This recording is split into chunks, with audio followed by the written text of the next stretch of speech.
सो मैं बुलाने जा रहा हूं हिंदुस्तान के दिलों की धड़कन mister Shanu Sharma on the stage.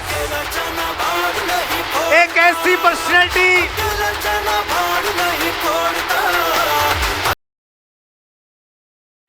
दूसरी चीज आपको बताऊंगा और वो है टीम वर्क। ये टीम वर्क के ऊपर आपने अपने अपलाइन से बहुत सारी कहानियां सुनी होंगी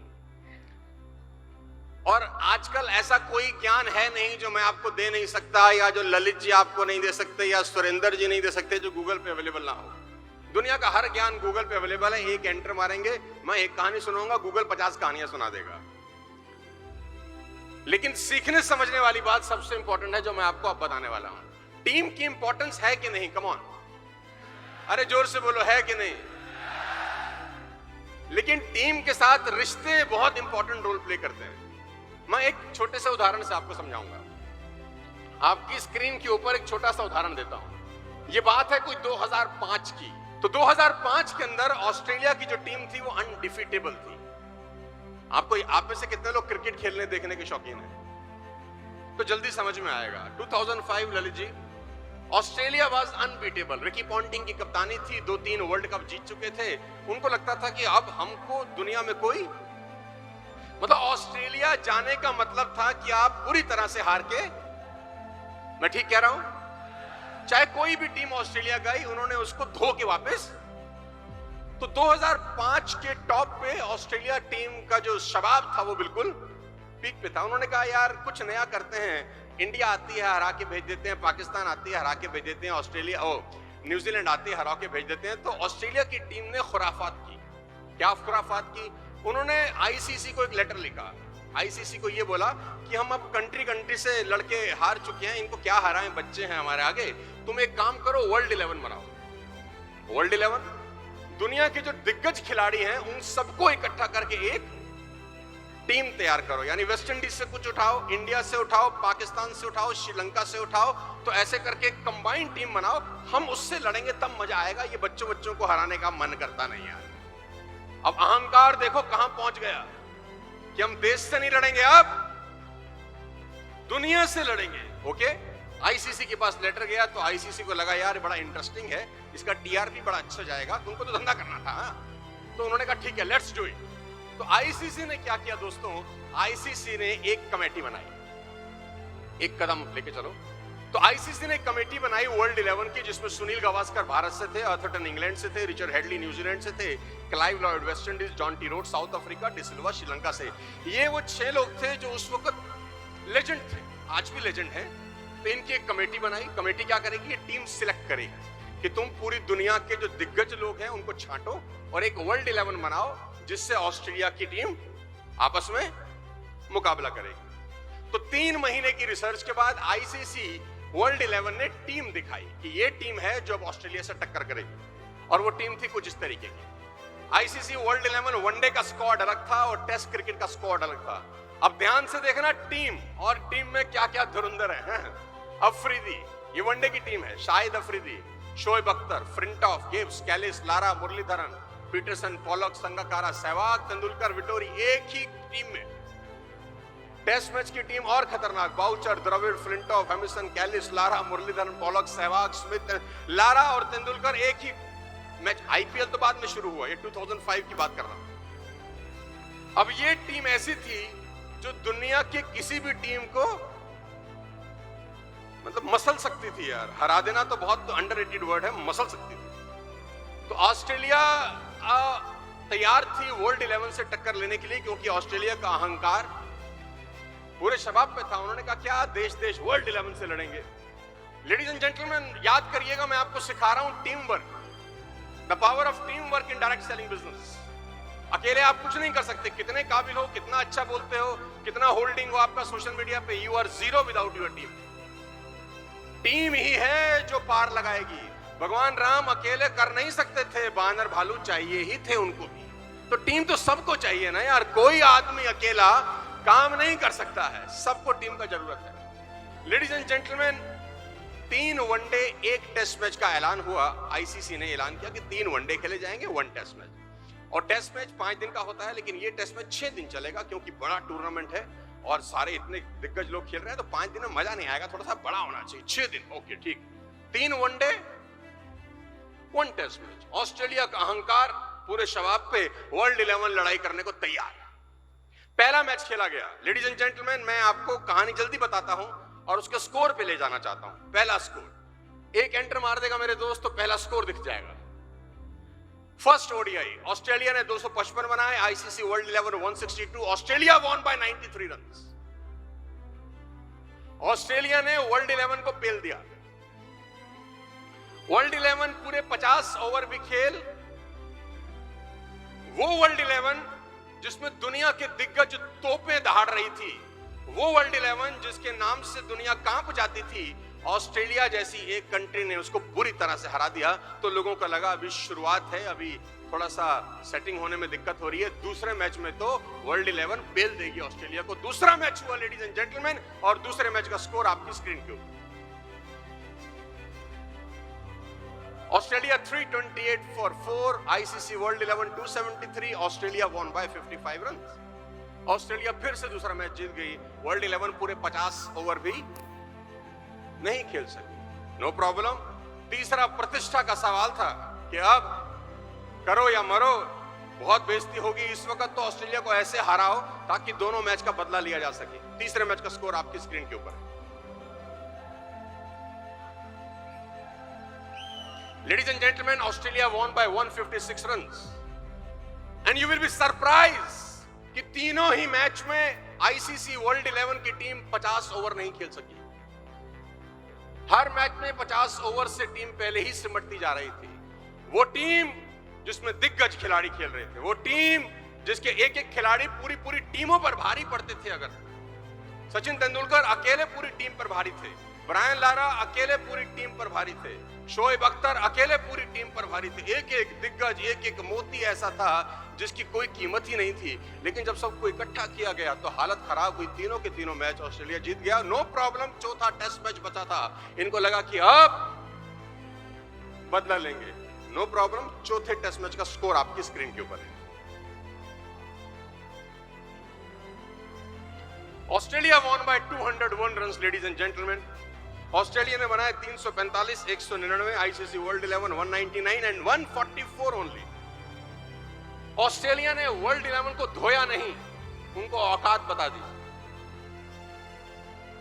अब ये कहानी सुनाने के पीछे मैं आपको क्या बताना चाहता हूं वो बता रहा हूं, आप उसको सुनना ध्यान से मेरी बात। डायरेक्ट सेलिंग में हर आदमी कामयाब होना चाहता है, लेकिन 99.9% लोग कामयाब नहीं होते। और जो लोग कामयाब नहीं होते उसमें 90% टैलेंटेड लोग हैं जो कामयाब नहीं होते। दुख इस बात का है, इस बात का दुख नहीं है कि नालायक थे और इसलिए फेल हो गए। इस बात का दुख है कि लायक थे और कुछ नहीं कर सके। कारण सुन बता रहा हूं आपको, आपकी स्क्रीन के ऊपर। रिकी पॉन्टिंग ने वर्ल्ड 11 को हराया बहुत बुरी तरह से। लेसन दे रहा हूं आपको, घर लेके जाइए। ये एक लेसन आपकी सारी डायरेक्ट सेलिंग की जो नॉलेज है ना उसके बराबर होगा मेरे दोस्त। आपने आज तक डायरेक्ट सेलिंग में जो सीखा है, this one lesson is equal to all the learnings. आपकी स्क्रीन के ऊपर पलटो। Definition of a winning team.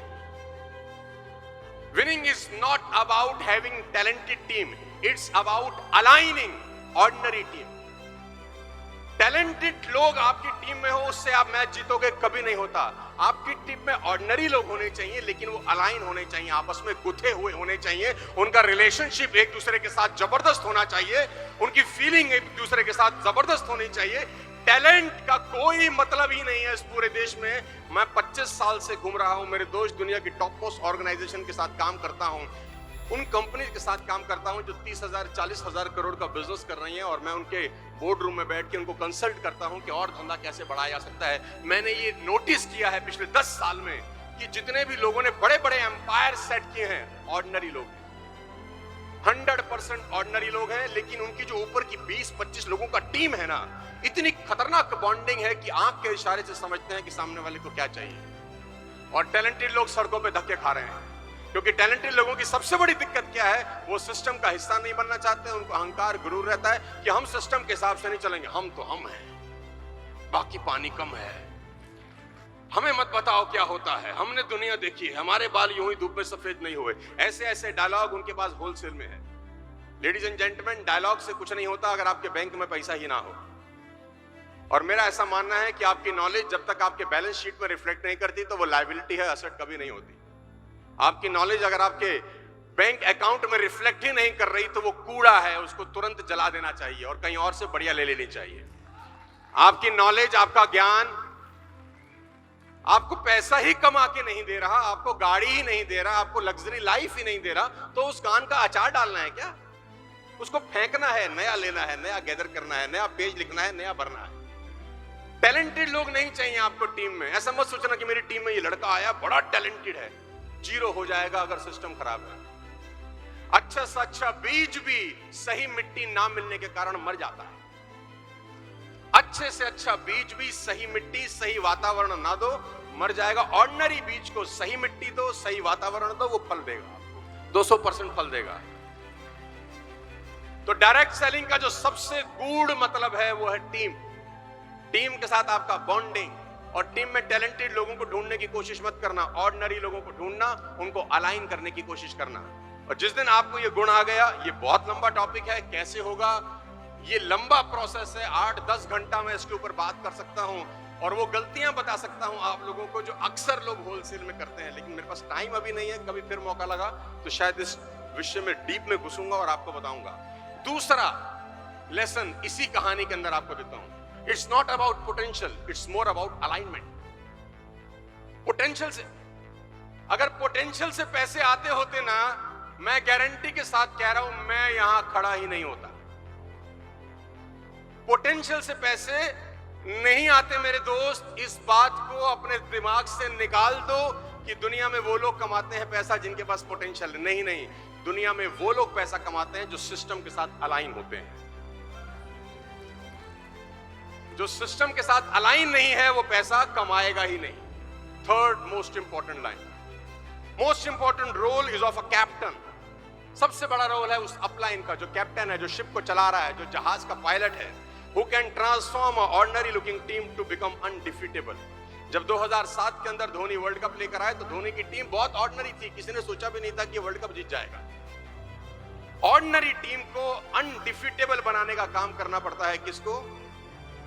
तो कैप्टन के कंधे पे बहुत सारी जिम्मेदारी होती है यार, बहुत रिस्पॉन्सिबिलिटीज होती हैं, बहुत उत्तरदायित्व होते हैं, उसको बहुत सारी चीजें सीखनी होती है, करनी होती है। लेडीज एंड जेंटलमैन, एक कदम और आगे लेकर चलता हूं। Don't become hero, become a role model for your team. इस बात को अच्छे से याद रखना कि जैसे जैसे लोगों को पैसा आता है डायरेक्ट सेलिंग में, उनका पतन शुरू हो जाता है इनडायरेक्टली। सुरेंद्र जी मेरी बात के इत्तेफाक रखेंगे, बड़े बड़े तुर्रम खां वो लोग जो कभी 10-10, 20-20 लाख रुपए महीना कमाते थे, आज वो नौकरी कर रहे हैं। 20-20 लाख रुपए महीना कमाने के बाद वो नौकरी पे चले गए। 20-20 लाख रुपए महीना का, और जिनकी कभी तूती बोलती थी, जिनके नाम मैं बड़े गर्व से लेता था, आज उनका भूत भविष्य वर्तमान सब मिट चुका है। बिकॉज जब पैसा आता है ना तो उसको हैंडल करना इस दुनिया का सबसे मुश्किल काम है। और मैं फिर कहता हूं, पैसा तो हैंडल फिर भी हो जाता है, इज्जत हैंडल करना और साला मुश्किल काम होता है। इज्जत हैंडल नहीं होती। और डायरेक्ट सेलिंग की तो कहानी यही है कि जैसे ही आप अपलाइन बने, 10-20 हजार का चेक आया, कुछ नीचे ग्रुप में लोग जुड़ने शुरू हो गए, तो वो आपको ऐसा बिहेव कराते हैं, फील कराते हैं कि भारत में आपका जन्म नहीं हुआ, आपने अवतार लिया है। और आपको भी ऐसा लगने लगता है कुछ दिनों के बाद कि हम बायोलॉजिकल नहीं आए, भगवान ने हमें इसी काम करने के लिए चुना है। और आपके नीचे के कुछ लोग आपको ऐसा एहसास कराते हैं, अरे सर आप तो गजब ही हैं, आप जब बोलते हैं तो क्या ही बोलते हैं। वो ये समझ नहीं पा रहा कि तुझे चिंदू ये चढ़ा रहा है ऊपर, ये तुझसे प्लान दिलवाना चाह रहा है ताकि ये चुपचाप बैठ सके और मौज ले। तो वो एक समय के बाद, पैसा कमाने के बाद भूल जाता है कि इस बिजनेस में उसका काम क्या है। उसका काम हीरो बनने का नहीं है, उसका काम रोल मॉडल बनने का है। दोनों में जमीन और आसमान का फर्क है। हीरो बनने में और रोल मॉडल बनने में फर्क है। लोग भूल जाते हैं उनका काम क्या है। मैं उदाहरण देकर समझाता हूं। एक आदमी स्टेशन पे सर पे बोरा लिए, हाथ में 2 कंधे पे बैग लिए जा रहा था।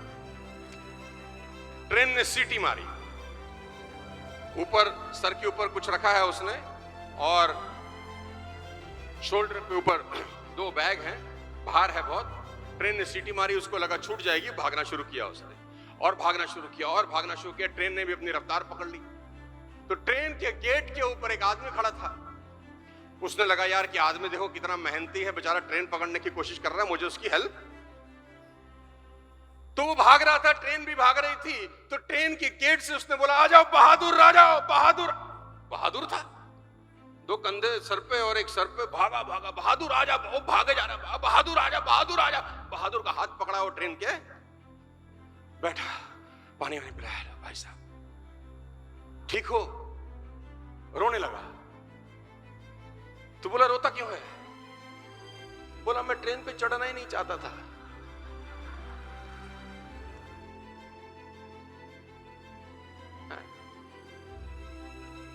और जोर से रोने लगा। बोला अब क्या हुआ? बोला जिसको चढ़ाने आया था वो तो प्लेटफॉर्म पे ही छूट गया आदमी। तो बोला उल्लू के पट्टे पे ट्रेन में चढ़ा क्यों? तो बोला आप ही ने कहा आजा बहादुर, आजा बहादुर, आजा बहादुर, बहादुर। तो मैं बहादुर बन गया और वो करने लग गया जो मुझे करना। तो एमएलएम में बहुत सारे बहादुर बन जाते हैं जो ट्रेन पे चढ़ जाते हैं, जो उनको चढ़ना। डिटेल में समझाने का मत बोलना, इतने में तुम समझ गए होगे सब। वो कहते हैं ना कि लोहे को सिर्फ उसका जंग खुद ही खराब करता है, कोई नहीं करता। मैं एमएलएम में 25 साल में बहुत लोगों को मिला हूं, जानता हूं, और मैं कभी कभी उनको देखता हूं तो मुझे लगता है कि काश इसने ये 2 चीजें नहीं की होती तो आज ये दुनिया को रूल कर रहा होता। काश ये नहीं करता ऐसा तो ये दुनिया को रूल कर रहा होता। डायरेक्ट सेलिंग ऑर्डिनरी लोगों का ही बिजनेस है भैया। यहाँ कोई टैलेंटेड लोग नहीं चाहिए। टैलेंट में सब IAS IPS हो जाते हैं। डायरेक्ट सेलिंग उन लोगों का, हमारे ऐसे लल्लू लोगों का काम है जिनके पास कोई काम नहीं था और डायरेक्ट सेलिंग में आ गए और अपनी किस्मत आजमाने बैठ गए। यहाँ पर ऑर्डिनरी लोग अलाइन हो जाएं तो क्या कमाल हो सकता है। एक छोटा सा उदाहरण देखिए, इस टॉपिक को क्लोज कर रहा हूं। छोटा सा उदाहरण, मैं अभी गुजरात में था कोई 5 दिन पहले, वहां भी मैंने एग्जांपल दिया, आपको दोबारा देता हूं। अलाइनमेंट का सबसे बड़ा एग्जांपल क्या है व्हाट्सएप? अलाइनमेंट का सबसे बड़ा एग्जांपल यह है कि 2 लोग गुजरात से दिल्ली आए 15 साल पहले। गुजरात से 2 लोग आए दिल्ली 15 साल पहले, साला जा ही नहीं रहे। फेविकॉल की तरह, और मुझे लगता है अगले 5000 साल जाने वाले भी नहीं है। See the power of alignment. When only 2 people are aligned, they can rule the world. सिर्फ 2 लोग, ऐसा नहीं है कि वो जितने टैलेंटेड है उतना टैलेंट हिंदुस्तान में किसी के पास नहीं होगा। Let me make you clear, उनसे ज्यादा टैलेंटेड लोग उनके नीचे उनको नमस्ते करते होंगे। लेडीज एंड जेंटलमैन, टैलेंट का कोई लेना देना नहीं है, अलाइनमेंट इंपॉर्टेंट है। अगर 2 लोग अलाइन हो जाएं तो पूरे देश को रूल कर सकते हैं मेरे दोस्त। आपकी टीम में अगर 8-10 लोग अलाइन हो जाएं तो क्या नहीं कर सकते यार। अलाइनमेंट इंपॉर्टेंट है। Ladies and gentleman, it's all about alignment, it's not about talent. ये मत सोचना हम टैलेंटेड नहीं है। टैलेंट नहीं है तो खुशकिस्मत हो, भगवान को धन्यवाद देना कि कोई टैलेंट नहीं है, सिस्टम से चलना पड़ेगा। टैलेंटेड लोगों में यही तो गुमान होता है कि हमको सिस्टम से चलने की क्या